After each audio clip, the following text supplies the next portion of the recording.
Our guest today is former music exec May Pang.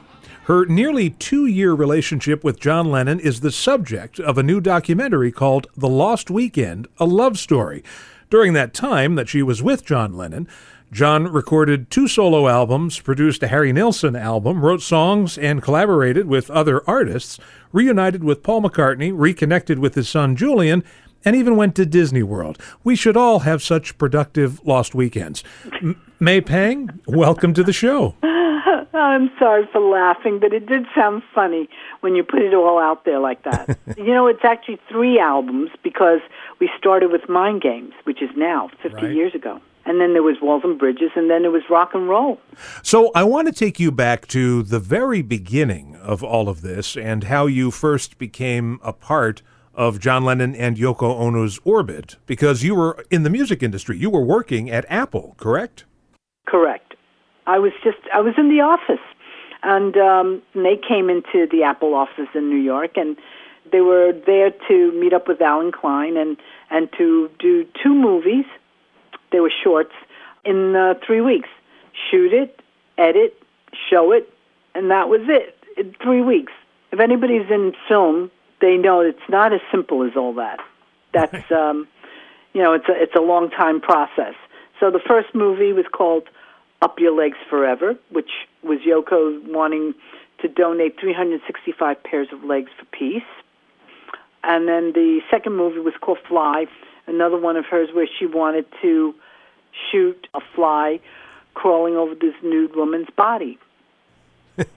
And I didn't understand avant-garde movie or movements and stuff, so this was all new to me. Well, you must have done well because you eventually became their personal secretary. Yes. After a while, every time they would do something, they kept calling me in New York, and when they'd go back to London, and they would keep calling me back, and next thing you know, I was the person that they relied on, and they asked if I would continue to work for them, and just them. So when Yoko takes you aside, and I guess conveys to you, or maybe it was evident to you, that there were some marital troubles going on there, were you, I would assume you had to have been, taken aback when she suggested, hey, maybe you should go out with John? Everybody in the house that worked there knew there was tension running between them. But, you don't say anything. You just say, okay, runs for the course. They're a couple. And then, yes, taken aback, that's saying it mildly. Sitting there and you haven't had your first cup of coffee in the morning yet, and she comes in and she sits across from you and she says, I've got to talk to you. And I'm thinking, okay, it's 9:30 in the morning. We haven't started the day yet. What could it be? And she's going, John and I are not getting along. And I said, I'm sorry. She said, he's going to start dating other people. And I'm going, really? Well, now there's an X factor, him, her, and whoever this other person is. And as she's talking, then she says, you know what? I know you don't have a boyfriend. And all of a sudden, I snap out of it and I go, what? I said, I'm not interested. She goes, oh, I know you're not, but I think you'd be good for him. And I'm saying, no, I'm not. So this went on, and she was insisting, and I was insisting, no, it wasn't. And then she just sort of said, well, I think you should. And she gets up and walks out the door, out of my office. And I'm sitting there going, what just happened? Because at that point, it's just one big, in a sense, a nightmare. And I'm thinking, did I fall into a dream? Was this real? Did I just hear something? Right. So this went on, and people think that, both John and I, it was the snap of her finger, but it wasn't that. It was her trying so hard to snap us into going, and we weren't really doing that. And after a while, I know John said, you know what? We're not getting along. She's like pushing. I'm just going to go for whatever. And instead of going to somebody else, he did come after me. And and I'm thinking, why me? I've been there for 3 years. Never in a million years. Never thought about this. So if it had been me, for example, and somebody had said to me, very early in the morning, before you even had coffee, I want to speak to you in private, I would assume that I'd just been fired, right? That would have been... You know, it's a lot of things, exactly. I mean, but that thing is not it. You know, yeah, I don't think so. That would not have been the thought of my mind. I had my pad and my pencil ready, or pen, and ready to write down to do whatever.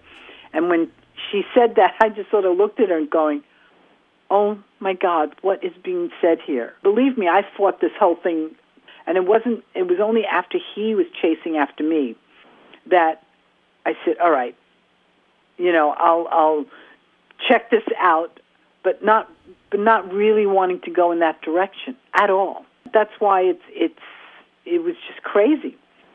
But in the end, when we did get together, we had a lot in common. And mainly we started out with the music. It was very easy, in a sense, to deal with him. Well, I know John had a lifelong love of the rock and roll from his youth, and I know that you, at that time, also had an affinity for that early rock and roll. True, I did, and he was surprised that I knew so much, and I would make the joke, and I said, yeah, because I got it firsthand, you got it second. And if a lot of people don't realize that, it's because they didn't get the rock and roll too much later. We just got it firsthand. That was John Lennon's medley of Rip It Up and Ready Teddy from his 1975 album Rock and Roll. Our guest today is May Pang. The movie is called The Lost Weekend, A Love Story, playing at a theater near you, and we'll talk about that in just a bit. So, May, if I have the timeline correct, you were present for what would politely be described as a stressful collaboration with Phil Spector on this rock and roll album. Oh, my God. That was, you know, it was supposed to be stress-free type of thing. Right. And John says, I only want to be a singer in the band. Well, obviously Phil had other ideas. And it was strange. And Phil and I used to argue a lot because I didn't like what was happening. And I would say to him, yeah, no, this is not going to go. And he goes, oh, yes, and I'm saying no. And, you know, things like he would try to say, I'm going to swallow the key so no one could get out the door. Jeez. And I just look at him thinking, oh, my God, I got to fight with this man. Or I wanted to go in the car where he took John and, you know, his bodyguard. Then they said, I'm going to go with you guys. He goes, nope, you're not coming. I said, yes, I am. He goes, no, you're not. And he had his bodyguard physically lift me and remove me. Well, it sounds like you had his number, though. Yeah, but it was tough, and I had to deal with it all the time. Remember, I'm the youngest person in this group. Well, you must have had an inner strength that you may not have been aware of at the time. So at some point, did you make the decision to relocate from New York to Los Angeles, or was it a case where you and John were spending so much time in L.A. that you just sort of wound up living there? We were spending time. We decided, it was one day we were finishing up some stuff, and he was finishing up with the lawyer, and he says, Harold, when are you going back to L.A.? Because he was L.A. based, and he said, oh, I'm leaving tonight. And without even consulting or anything, he just turned around and he said, well, we're going with you. And, you know, the lawyer just looked at the two of us, not knowing what's going on. He's just saying, okay. And I had to rush home, pack some clothes, and run back and make the plans, you know, get the plane tickets and do everything and get on the plane with the lawyer. Would it be safe to say that John was not maybe the most organized person in the world and that it would be left to you to arrange things? Well, I think his whole life has been like that when the Beatles came into play. You know, everything was just organized for them. The lawyer wouldn't know what was happening. So, of course, I would be the one to be doing it. And it was easy enough. And we got there, and he said, so where are you staying? And John says, you know, we didn't go that far. And he says, don't worry, you're staying at my place. Because the lawyer figured out that we were together, because you'll be at my place. I said, do you have a place to go? And he goes, don't worry about me. I know where to go. And it was in Los Angeles that John reconnected and jammed with Paul McCartney.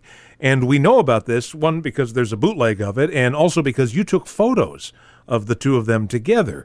And there's always been this myth built up for years and years, decades and decades really, that at this time, John and Paul were not getting along, and John wouldn't have wanted anything to do with Paul McCartney. No, it wasn't true at all. I mean, if you saw the two, you would think there was nothing happening. There wasn't any animosity. What goes on in business was not the same as what they were in person. They could talk bad about each other. It's like if you had siblings, you could talk bad about your brother, your sister, but God forbid that somebody else does it about them. Then right. You could say, "You're not talking about my brother or sister now, are you?" You know. Right. So it was on that level. But in 1974, there wasn't any. I had seen Ringo. It was Ringo, Paul, and John on one coast. Then when we were back east, it was Paul and John and George. And so they were around, and they were enjoying each other's company again, without bringing in any business at that moment. And you had known George prior to meeting John. I had. Yeah. I mean, because he had seen me in the office, so he was very happy at the fact that I was with John. He actually said it to our faces, you know, and he said, "I'm glad she's with you." And then he turns around and looks at me and he says, "I'm glad you're with him." So there were other people in the room, but it took my breath away, you know, because I didn't expect that. John also collaborated with another top musician at the time, Elton John, on the song Whatever Gets You Through the Night, which is on an album that now, Walls and Bridges is now considered by hardcore fans one of, if not the greatest Lennon solo album. And, of course, the single went to number one. Right. It was his only number one in his lifetime. Is that, you know, so it was that with the album becoming number one. So it was a big win for him, and he made that album in 8 weeks, and he was very proud of it, bringing it in on budget, the whole thing, from start to finish, 8 weeks. That's a pretty good feat. Our guest today on the Vintage Rock and Pop Shop is May Pang, and the new documentary is called The Lost Weekend, A Love Story.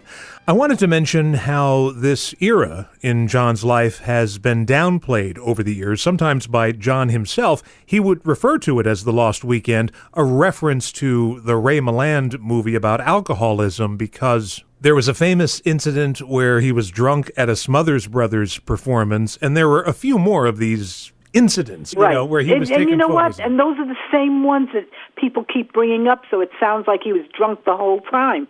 And I'm saying, if you're reading it, it's the same one you read the last time. We haven't changed anything here. Right. And and he got tired. You know, he liked to use the metaphors of, like, movies back then, and that was an easy one to do. And he just got tired of everybody asking, what was it like, you know, that type of thing, and you were drunk, and, you know. So he said, it's The Lost Weekend. Back then, people knew there was a movie called The Lost Weekend outside of the one that we have now. Right. Well, that's a good segue into talking about how the documentary came to be, and I should mention to the audience that it's playing and has been for the week at the Angelica in New York City, 18 West Houston Street. So how did this whole project come together? Well, this project started about 6 years ago, actually, because I knew one of the three co-producer directors, Eve Branstein, Richard Kaufman, and Stuart Samuels. And the one I knew, of course, is Eve Branstein, and she wanted to do a film based on my book, Loving John, many years ago. And I said I wasn't interested. But we remained friends. So now, go 25 years later, you know, she's telling me what she's doing. You know, she'd come into New York, we were having dinner. I said, what are you doing? And she goes, I'm working on directing this, and I'm working on documentaries. And just as she said that, I turned to her and I said, that's what I want. And she says, are you sure? And I said, yes, I want to make a documentary on my life. And that was how it started, and that was 6 years ago.